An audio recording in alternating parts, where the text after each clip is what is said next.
আসসালামু আলাইকুম। তোমরা কেমন আছো? আলহামদুলিল্লাহ।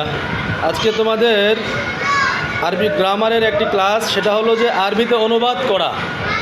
কথা বোঝাতে পারছি? আরবিতে অনুবাদ করা অর্থাৎ পরীক্ষায় একটি অপশন আসবে, সেটা হলো কিছু বাংলা ওয়ার্ড থাকবে বা শব্দ থাকবে, বাক্য থাকবে। এই বাক্য কিংবা শব্দগুলোর আরবিতে অনুবাদ করতে হবে, যেটা কালকে লেখাইছিলাম। আজকে আমার সাথে সবাই বলবে একটু। আমার মাদ্রাসা এর আরবি কি?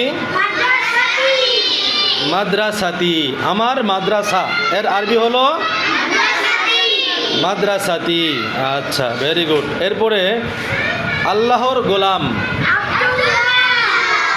আব্দুল্লাহ। শুদ্ধ করে বলবা, আল্লাহর গোলাম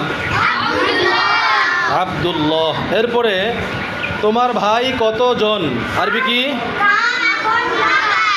কাম আখান লাকা অথবা লাকি, দুটাই হবে। তোমরা জাস্ট আপাতত লাকাটা বোঝো।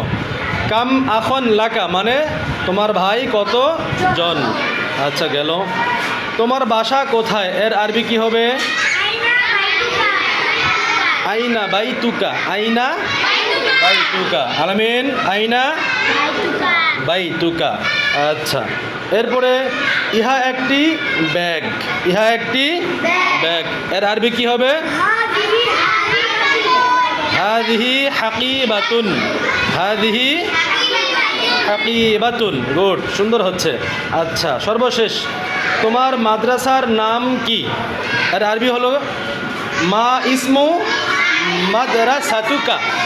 মা ইসমু মাদ্রাসাতুকা। এটা আজ থেকে ভালো করে প্রায় পড়বা, বাসায় লিখবা, পড়বা। আমরাও মাঝে মাঝে রিভিশন করব, তাহলে তোমাদের পরীক্ষা লিখতে সুবিধা হবে, ঠিক না? আচ্ছা।